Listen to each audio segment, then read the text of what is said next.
राधे राधे दोस्तों, आ गई हूँ मैं एक नए ब्लॉग के साथ।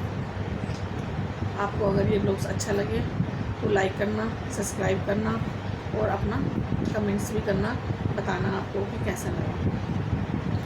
चलिए आज हम अपना जो ब्लॉग्स में लेकर आएंगे उसको शुरू करते हैं।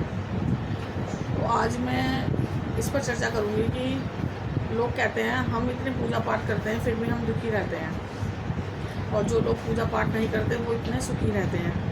ऐसा क्यों है? उनको तो कोई परेशानी नहीं है और हम इतनी पूजा पाठ करते हैं, हम शरीर से भी दुखी हैं, हम पे पैसा भी नहीं है और बहुत तरीके की परेशानी आ जाती हैं। और जो लोग पूजा पाठ भी नहीं करते उन पे पैसे की भी कोई कमी नहीं है और शरीर से भी अच्छे हैं। ऐसा क्या है? तो देखिए, जो लोग भगवान की भक्ति करते हैं उनको दुख क्यों मिलता है? सबसे पहली बात तो यह है कि देखिए, जैसे हमारे बच्चे हैं और हमारे बच्चे कोई गलती करते हैं तो गलती करके वो हमारे पास आ जाते हैं और फिर माफ़ी मांग लेते कि मम्मी पापा से अपने कि हमसे ये गलती हो गई है तो आप हमें माफ़ कर दीजिए। तो हमको गुस्सा भी आता है, हम एक दो चांटे भी लगा देते हैं, पर ये सोचते हैं कि चलो हमारे बच्चे ने हमसे माफ़ी तो मांगी है ना, तो हमारे आधे जो उनकी जो गलती होती है वो हम माफ़ कर देते हैं। चलो इन्हें एहसास तो है कि हमने गलती करी है। ऐसे ही भगवान जो हैं वो हमारे माता पिता हैं और हम गलती करते हैं और हम इतने सेल्फिश हो जाते हैं कि हम भगवान से माफ़ी तक भी नहीं मांगते गलती करने के बाद, कि कम से कम भगवान को ये तो लगे कि चलो इसने गलती की है तो मेरे पास माफ़ी मांगने तो आया है, और माफ़ी भी नहीं मांगते। चलो, तो कुछ लोग मांगते हैं, भगवान तो वैसे ही सबको माफ़ कर देते हैं।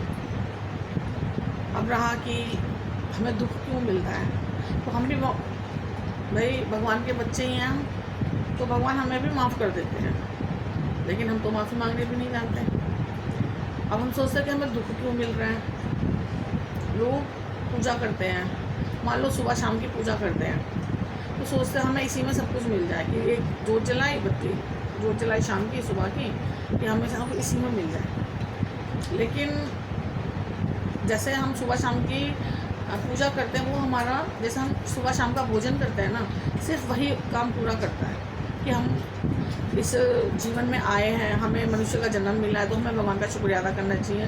सुबह शाम की हम जोत बत्ती करते हैं, लेकिन हमें अगर इस भवसागर से पार जाना है और प्रभु को पाना है, तो उसके लिए हमें भगवान के पास बैठना पड़ेगा, भगवान की भक्ति करनी पड़ेगी, चलते चलते भगवान का नाम लेना पड़ेगा, मतलब आठों पहर उनको याद करना पड़ेगा, तो ही जाके भगवान हमारे को मिलते हैं।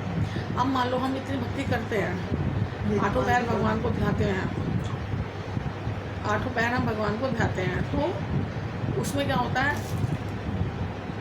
फिर भगवान को लगता है कि ये तो मेरी बड़ी भक्ति कर रहा है, आठों पैर मुझको ध्या रहा है, तो भगवान भी तो फिर उसकी परीक्षा लेते हैं ना, जो इतनी भक्ति कर रहा है, तो भगवान भी तो देखिए इसको ठोक बजा के देखूँ कि ये मेरी भक्ति में पार उतरता है या नहीं उतरता। अगर मान लो कोई लेडीज़ को एक हार पसंद है, तो वो हार के लिए बनवाने के लिए सुनार के पास जाएगी, तो सुनार से वो कहती है कि मुझे हार बनाना है, तो सुनार हार के लिए उसको आग में तपाएगा, तोड़ेगा, पीटेगा, जब कहीं जाके वो हार बनता है। ऐसे ही भगवान की शरण में जब हम जाते हैं, जो दिल से भगवान की भक्ति करते हैं, तो फिर भगवान भी उसको ठोक बजाता है कि मैं भी देखूं। तो वो हमारे किस रूप में आते हैं? परेशानी, दुख, बीमारी, इस रूप में आते हैं। परीक्षा होती है हमारी कि हम इसमें कितना पार उतरते हैं। देखिए, भगवान के जो भक्त हुए हैं, कितने कितने उनको कष्ट आए हैं, फिर भगवान उनको मिलते हैं, आखिरी में भगवान उनको मिलते हैं। जो इन परीक्षाओं में पास हो जाता है, फिर भगवान उनको जरूर मिलते हैं, और फिर वो जो सुख मिलता है, उस सुख की तो इस लोक या परलोक में भी मतलब कोई तुलना ही नहीं है, उस सुख की जो भगवान से फिर हमें मिलता है। तो भगवान कभी अपने भक्तों को दुख नहीं देते, बस वो परीक्षाएं होती हैं जो हमें पार करके निकलनी होती हैं, और जो पार निकल जाता है, अब भवसागर से जब पार निकलना है तो उसके लिए हमें थोड़ी सी परीक्षाएं तो देनी पड़ेंगी। तो वो हम दुख कह देते हैं कि भगवान हम टूट जाते हैं, हम उन दुखों से परेशानियों से टूट जाते हैं, तो हम ये कह देते हैं कि हमें बहुत दुख है। कहते हैं, एक दोहा है, कहते हैं कि जिन पर तुम हो रीझते क्या देते यदुबी, रोना धोना सिसकना आहों की जागी, आहों की जागी। प्रभु जिन पे रीझते हैं ना, उनको रोना धोना सिसकना और आहों की जागीर ही दी जाती है।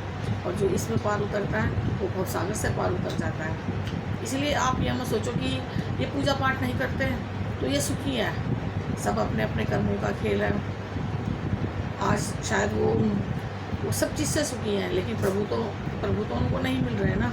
आप दुखी हो, आप प्रभु की शरण में रहते हो, तो कभी ना कभी आपको प्रभु जरूर मिलेंगे। ये मेरा सच्चा विश्वास है, क्योंकि जो सच्ची मन से भगवान की भक्ति करता है उसे प्रभु जरूर मिलते हैं। तो आप ये मत सोचिए कि हम भगवान की सेवा करते हैं तो हम दुखी हैं, शायद वो तुम्हारी परीक्षा चल रही हो। तो आपको मेरा ये छोटा सा ब्लॉग कैसा लगा? अगर अच्छा लगा तो आप मुझे कमेंट्स में बता सकते हैं। चलिए दोस्तों, राधे राधे।